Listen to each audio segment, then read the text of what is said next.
ہمارے ساتھ اس وقت موجود ہیں مشہور و معروف ماہر قانون اور عالمی اردو ٹرسٹ کے چیئرمین عبد الرحمان صاحب. ہم ان سے بات کریں گے جو اتراکھنڈ میں ہوا, جو ہریدوار میں ہوا, اس کے بعد جو قانونی کارروائی ہونی چاہیے یا ہوئی, اس میں کتنی سچائی ہے, کتنی صداقت ہے, حکومت نے کیا واقعی ایماندارانہ کام کیا ہے یا پھر ایسی شخصیات کو, ایسے لوگوں کو بڑھاوا دیا جا رہا ہے.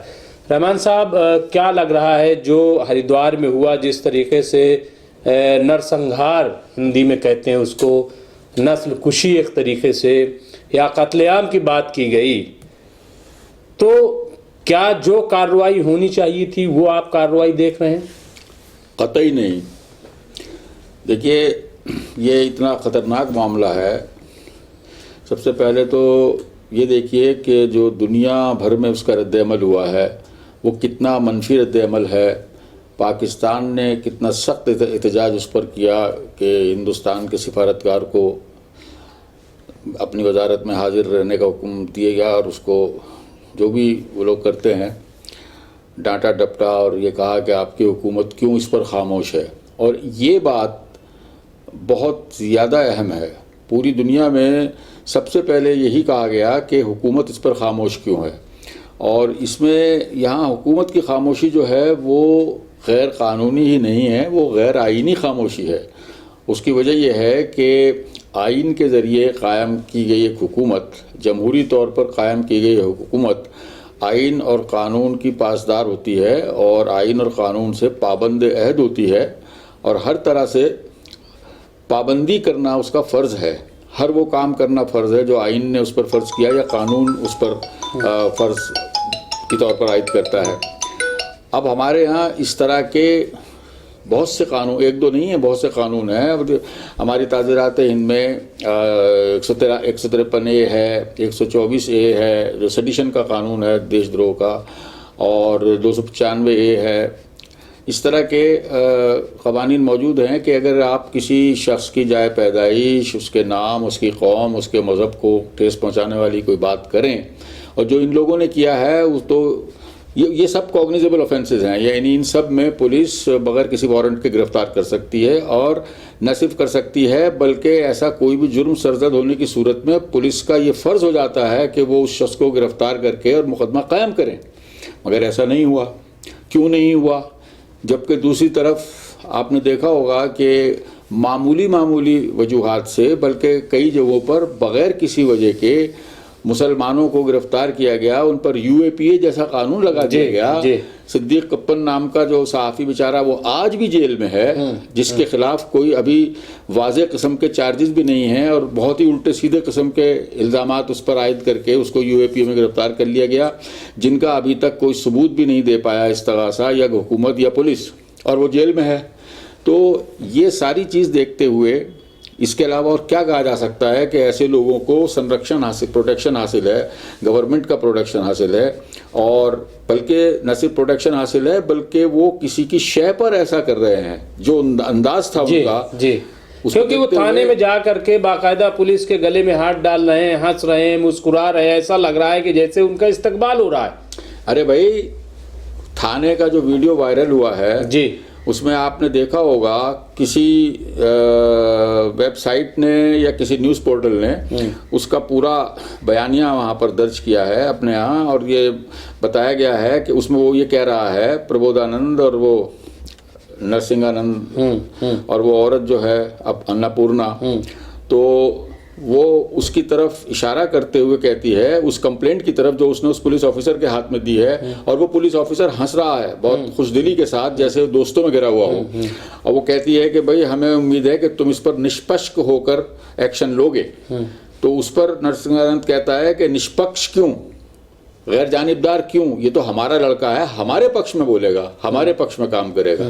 اب اس سے زیادہ واضح بات کیا ہو سکتی ہے کہ پولیس, ایڈمنسٹریشن, اور پھر وہ لوگ وہاں پر ایڈمنسٹریشن کو یہ دھمکیاں دے رہے ہیں 19 دسمبر کو کہ آپ یہاں پر اگر کرسمس کی کوئی پارٹی یا کوئی تقریب ہوئی تو وہ جائیداد اور وہ ہوٹل یا وہ عمارت سلامت نہیں رہے گی جہاں پر ایسی کوئی تقریب منعقد کی جاتی ہے. اس کے پیچھے رحمان صاحب کیا چیز چل رہی ہے؟ کیونکہ یہ صرف ہریدوار میں نہیں ہے بلکہ ملک کے جگہ جگہ پہ آپ دیکھیں گے تو یہ چیزیں بار بار سامنے آتی ہیں. کہیں گاندھی جی کو گالی کھلم کھلا دی جاتی ہے, گوڈسے کے زندہ باد کے نعرے لگائے جاتے ہیں, کہیں پر مسلمانوں کو, کہیں پر عیسائیوں کو. پورے ملک میں ایک افراتفری کا ماحول ہے. مطلب اس کے پیچھے کیا چیز چل رہی, کیا ہے کیا؟ اس کے پیچھے دیکھیے بنیادی طور پر تو آر ایس ایس کا ایجنڈا ہے, اور آر ایس ایس کے جو دوسرے سربراہ تھے ایم ایس گولوالکر, جن کو یہ لوگ گرو گولوالکر کہتے ہیں, انہوں نے ان کی کتاب تھی جو 1966 میں چھپی تھی, بنچ آف تھاٹس. اس کتاب میں انہوں نے ہندو راشٹر کا تصور بہت واضح طریقے سے بیان کیا تھا, اور یہ بھی بتایا تھا کہ ہندو راشٹر کس طرح قائم ہوگا. اس کتاب میں انہوں نے یہاں تک کہا تھا کہ اگر ملک کی معیشت 95% بھی برباد ہو جائے ہندو راشٹر بننے کے سلسلے میں, اس کو ہندو راشٹر بنانے کے سلسلے میں, تو اس کو برداشت کیا جائے گا, اس کو برداشت کرو. تو کیا مطلب وہی چیز چل رہی؟ یہ وہی چیز چل رہی ہے کہ وہ قیمت ہوگی ہمیں ہندو راشٹر کی جو ہم چکائیں گے, تو کسی قسم کی بھی بربادی کی پرواہ نہ کرو. اچھا, اس کے علاوہ ایک اور چیز ہے, یہ لوگ اس کو چھپاتے ہیں کہ یہ جس ایجنڈا پر کام کر رہے ہیں, گرو گولوالکر نے اپنی کتاب میں لکھا تھا کہ ہندو راشٹر بننے کی راہ میں 3 رکاوٹیں ہیں, ایک کمیونسٹ, ایک عیسائی اور ایک مسلمان. لیکن مسلمان کیونکہ سب سے بڑی اقلیت ہیں, اس لیے ان کا سارا عیسائی تو بیچارے, کمیونسٹ تقریباً ختم ہو گئے, عیسائی ہیں ہی مٹھی بھر, وہ کچھ بھی نہیں کر سکتے, ان کی طرف سے ان کو کوئی خطرہ نہیں ہے. لیکن انٹرنیشنلی تو مطلب وہ ہوتا ہی ہے پریشر اگر عیسائی پہ کچھ کہ نہیں. دیکھیے, یہ اسٹینس کو جب زندہ جلایا گیا, اس کے بعد چرچز وغیرہ برباد کیے گئے, حالانکہ گجرات گورنمنٹ نے اس کے لیے کمپنسیشن بھی دیا تھا, لیکن وہ تو مار پیچھے پکار والی بات ہے. اور بین الاقوامی برادری نے اس پر اعتراضات بھی کیے, احتجاج بھی کیے, تبھی جا کر وہ ملا تھا. لیکن یہ لوگ ایک بڑی عجیب قسم کی نفسیات فالو کر رہے ہیں. یہ ایک نفسیاتی حربہ اختیار کیا ہوا ہے انہوں نے, اس کو سمجھیے نفسیاتی. اور اس کا میں نتیجہ بھی بتا دوں گا آپ کو, اس کا ثبوت موجود ہے. نفسیاتی حربہ یہ ہے کہ گرو گولوالکر کے قول کے مطابق کمیونسٹ, عیسائی اور مسلمان, یہ تینوں رکاوٹ ہیں ہندو راشٹر بننے کے چکر میں. اب وہ کرتے یہ ہیں کہ کمیونسٹوں کے خلاف, خیر کمیونسٹوں کے خلاف کچھ کرنے کی ان کو ضرورت اب پڑتی نہیں ہے, کیونکہ کمیونسٹ تقریباً ناپید ہو گئے. معمولی مقامی گروپس ہیں, یا پولیٹیکل سیاسی سطح پر بھی ان کی نمائندگی بہت معمولی سی رہ گئی ہے. عیسائی تعداد میں کم ہیں, ان کے خلاف کہیں کچھ بھی کر دیا. ابھی حال ہی میں بھی کچھ چرچز وغیرہ کو نقصان پہنچایا گیا. لیکن مسلمانوں کے خلاف جب سے یہ لنچنگ وغیرہ کا سلسلہ انہوں نے شروع کیا تھا, تو یہ ہندو ذہن کو یہ تاثر دینا چاہتے تھے, ہندو ذہن کو یہ باور کرانا چاہتے تھے کہ ہم یہ تینوں رکاوٹیں ہٹا دیں گے, اور ہم ان مسلمانوں کو سبق سکھائیں گے جن مسلمانوں نے ہندو شناخت کا بیڑا غرق کیا ہے. کیونکہ ساورکر نے یہ تاثر پھیلایا تھا کہ یہ جتنے مسلمان حملہ آور باہر سے آتے رہے, انہوں نے ہندو شناخت, انہوں نے اول تو یہ کہ آتے ہی انہوں نے ہندو عورتوں کو ریپ کیا اور ان سے شادیاں بھی کیں, تو اس لیے کہ اپنی قوم میں اضافہ کر سکیں, اور اوور آل ہندو معاشرے کو درم برم کر دیا مسلمانوں نے آ کر. یہ انہوں نے تاثر دیا ہوا ہے. اور اس شناخت کو واپس لینا, ہندو آئیڈینٹی یہ جس کو کہتے ہیں, وہ آر ایس ایس کا سب سے بڑا گول ہے, سب سے بڑا نصب العین ہے. تو یہ انہوں نے ہندو مائنڈ پچھلے 7 سال میں بنا دیا. اب ایک عام ہندو بھی جو تقریباً غیر متعلق ان چیزوں سے رہتا تھا یا سیاست سے رہتا تھا, اس کو یہ یقین ہو گیا ہے کہ ہاں مسلمانوں کو تو بہت اچھا سبق سکھا دیا مودی گورنمنٹ نے. یہ ایک نفسیاتی چیز ہے جس پر یہ عمل کر رہے ہیں. اب آپ کیا سمجھتے ہیں کہ کیا یہ ان کے پربودھانند یا اس کے نرسنگانند کے کہہ دینے سے ہندو ہتھیار اٹھا لیں گے اور 20 کروڑ مسلمانوں کو قتل کر دیں گے؟ نسل کشی یہودی کی پوری طریقے سے تو ہٹلر بھی نہیں کر سکا تھا, اور وہ تو لاکھوں میں تھے, کروڑوں میں بھی نہیں تھے. 25 لاکھ تھے یا کتنے تھے. یہاں 20 کروڑ مسلمان ہیں, 20 کروڑ مسلمانوں کو تہ تیک کر دینا ناممکنات میں سے ہے. مطلب سرکاری وہ ہے, تو سرکاری عدد و شمار ہیں. بہرحال اگر 20 بھی مان لیے جائیں تو کون سی دنیا ہے وہ مہذب دنیا جو ایسا ہونے دے گی؟ اگر ان سب لوگوں کو ہتھیار دے بھی دیے جائیں اور 2 کروڑ ہندوؤں کو ہتھیار دے کر کہا جائے کہ جاؤ 20 کروڑ لوگوں کا قتل کر دو, تو کیا وہ ایسا کر سکیں گے؟ ناممکن بات ہے. لیکن یہ ایک نفسیاتی حربہ ہے.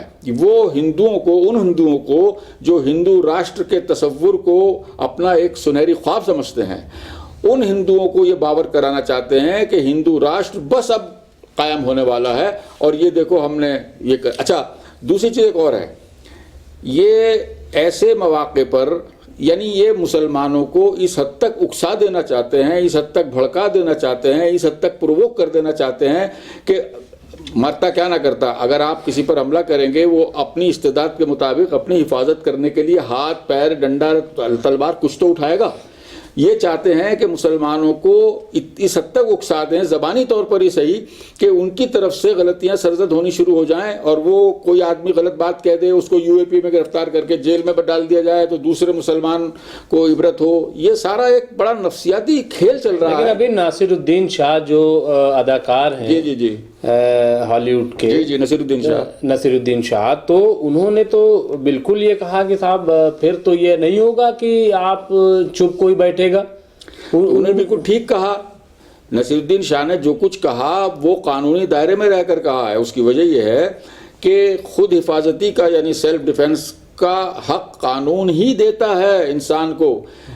ہماری تاجرات ہند کہتی ہے nothing is an offense which is done in the exercise of the right of private defense، یعنی اپنے حفاظت میں کیا گیا کوئی بھی کام، nothing یعنی کوئی بھی ایسا کام۔ اسی بنیاد پہ لائسنس دیے جاتے ہیں ہمارے یہاں؟ نہیں، صرف لائسنس کی بات نہیں ہے، لائسنس میرے پاس لائسنس ہے، ہتھیار بھی ہے، لیکن میں بلا وجہ اگر کسی کو گولی مار دوں تو قتل کا مقدمہ بن جائے گا۔ لیکن اگر کوئی شخص میری جان و مال پر حملہ کرتا ہے، میری عزت پر حملہ آور ہوتا ہے، مجھے اس سے جان کا خطرہ پیدا ہو جاتا ہے، تو میں اپنی جان بچانے کے لیے اس پر گولی چلا سکتا ہوں، خواہ وہ اس سے مری کیوں نہ جائے۔ لفظ نتھنگ جو ہے وہ ایک بلینکٹ لفظ ہے قانون میں کہ کوئی بھی ایسا کام جرم نہیں ہو سکتا جو آپ اپنی حفاظت کے لیے، اپنے جان مال یا عزت کی حفاظت کے لیے کرنے پر مجبور ہو جائیں۔ تو اس کو دیکھتے ہوئے، سیلف ڈیفنس کا وہ قانون دیکھتے ہوئے نصیر الدین شاہ نے جو کہا وہ بالکل درست ہے کہ بھئی اگر آپ ہمارے سامنے آ جائیں، آ کر تلوار لے کر کھڑے ہو جائیں گے اور ہمیں یہ خدشہ ہوگا کہ آپ ہمیں قتل کرنا چاہتے ہیں، تو ہم اپنی حفاظت تو کریں گے یعنی لڑیں گے۔ تو یہ بات بالکل درست ہے، اس سے کون روک سکتا ہے؟ ایسا کوئی نہ قانون ہے، نہ ایسا کسی نے کہا ہے کہ آپ پر حملہ ہو اور آپ اپنی حفاظت نہ کریں۔ اور یہ تو اتنی احمقانہ بات ہے۔ لیکن دیکھیے اس میں ایک بات بہت زیادہ افسوسناک جو ہے وہ یہ ہے کہ 1893 میں جب دنیا میں شکاگو میں پہلی مرتبہ پارلیمنٹ آف ورلڈ ریلیجنس ہوئی تو اس میں ہمارے یہاں سے سوامی وویکانند نے نمائندگی کی ہندوستان کی اور ہندو دھرم کی، اور اتنی شاندار تقریر کی وہاں پر، غالباً 11 ستمبر 1893 کی بات ہے، اتنی شاندار تقریر کی جو تقریر ایک تاریخی دستاویز بن گئی، اور جس تقریر کی وجہ سے ہندوستان اور ہندوازم دونوں کو ایک عالمی پلیٹ فارم ملا اور مغربی دنیا کو پتہ چلا کہ ہندوازم کیا ہے۔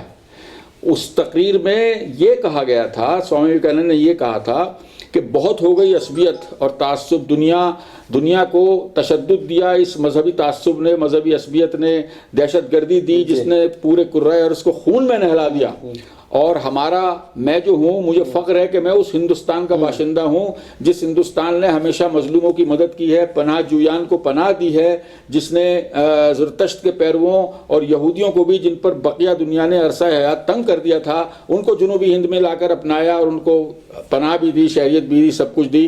اور یہ مجھے فخر ہے کہ میرا مذہب ایک ایسا مذہب ہے کہ جس میں رواداری ہے، جس نے پوری دنیا کو رواداری سکھائی۔ اس طرح کی ایک تقریر، بڑی پر اثر تقریر سوامی وویکانند نے وہاں پر کی، اور ہندوازم کے بارے میں جو تصویر بنی مغربی ذہن میں وہ یہ بنی کہ یہ ایک بہت اچھا بھائی چارے والا، اور یعنی وسودھا کنڈپکم کا جو کہا جاتا ہے کہ یہ پوری دنیا ایک کٹمب ہے، پوری دنیا ایک خاندان ہے، یہ تصور عام کیا گیا۔ تو یہ لوگ کون سے ہندو ہیں؟ یہ کون سے ہندو ہیں جو کھڑے ہو کر یہ کہتے ہیں کہ ہم ہندو راشٹر بنائیں گے اور اس کے لیے تمام مسلمانوں کو قتل کر دو؟ کیا یہ ہندوؤں کو محدود کرنا نہیں ہوا؟ محدود کرنا نہیں، یہ ہندوؤں کو بدنام کرنا ہوا۔ ایسا کوئی دھرم گرنتھ نہیں ہے ہندوؤں کا جس میں یہ لکھا، جس سے یہ تصور یا یہ تاثر مشتق یا ماخوذ ہو کہ ہندوؤں کے علاوہ سب کو قتل کر دیا جائے تاکہ ہندو راشٹر بن سکے۔ کوئی مجھے بتا دے کس ہندو دھرم میں ایسا لکھا ہوا ہے، کون سے دھرم گرنتھ میں ایسا لکھا ہوا ہے؟ تو یعنی یہ کامیاب نہیں ہوں گے؟ قطعی نہیں، سوال ہی پیدا نہیں ہوگا، اور کہ یہ کامیاب ہوں، اور ان کو ناکام کریں گے خود ہندو، مسلمان یا عیسائی یا دوسرے نہیں، خود ہندو، کیونکہ اس ملک میں پڑھے لکھے ہندوؤں کی کمی نہیں ہے. اور اس کی سب سے بڑی مثال ہے کہ ہمارے پرانے 5 مسلح افواج کے سربراہان نے جو چٹھی لکھی ہے چیف جسٹس کو اور دوسرے وکلاء نے، جس میں پریزیڈنٹ آف انڈیا کو لکھی ہے، پریزیڈنٹ آف انڈیا کو بھی لکھی ہے، اور 4-5 کو چھوڑ کر سارے 79 میں وکیلوں میں سب نان مسلم وکیل ہیں جنہوں نے چٹھی لکھ کر اس پورے واقعے کی بے انتہا مذمت کی ہے. اور سب سے زیادہ اس چیز کی مذمت کی ہے اور اس بات پر احتجاج کیا ہے کہ گورنمنٹ اس معاملے پر خاموش کیوں ہے. مودی جی کیوں نہیں بولتے، کیوں نہیں کہتے کہ یہ جو کچھ ہو رہا ہے غلط ہے اور یہ ہندوازم نہیں ہے. تو یہ لوگ تو ہندوازم کو بدنام کر رہے ہیں، ملک کو تو بدنام کر ہی رہے ہیں، ہندوستان کا نام تو بدنام کر ہی رہے ہیں. آج لوگ چاروں طرف سے پوری دنیا تھو تھو کر رہی ہے ان کے اس عمل پر، لیکن یہ ہندوازم کو بھی بدنام کر رہے ہیں. کیونکہ میں جانتا ہوں کہ ہندوازم میں ایسی کوئی بات نہیں ہے. تو یہ کون سے ہندو ہیں اور یہ کون سے ہندوازم کا ذکر کر رہے ہیں، آپ مجھے یہ بتائیے. نہیں، شکریہ رحمان صاحب. تو یہ ایک سوال پیدا ہو گیا ہے کہ آخر یہ کون سا ہندوازم لا رہے ہیں. تو اس سے یہی پتہ چلتا ہے کہ جو راہل گاندھی نے یا جو پڑھے لکھے طبقے نے ایک فرق ظاہر کیا ہے ہندو اور ہندوتو کا، ظاہر ہے کہ آنے والے دنوں میں شاید وہی موضوع بحث بن جائے. لیکن ایک بات تو طے ہے کہ جس طریقے سے دھرم سنسد ہریدوار میں ہوئی، یا جس طریقے سے گاندھی کو گولی مارنے کی بات کی جا رہی، ان کو گالیاں دی جا رہی ہیں، اس سے ہندوستان کی بھی چھوی خراب ہو رہی ہے اور ہندوازم بھی بدنام ہو رہا ہے. شکریہ.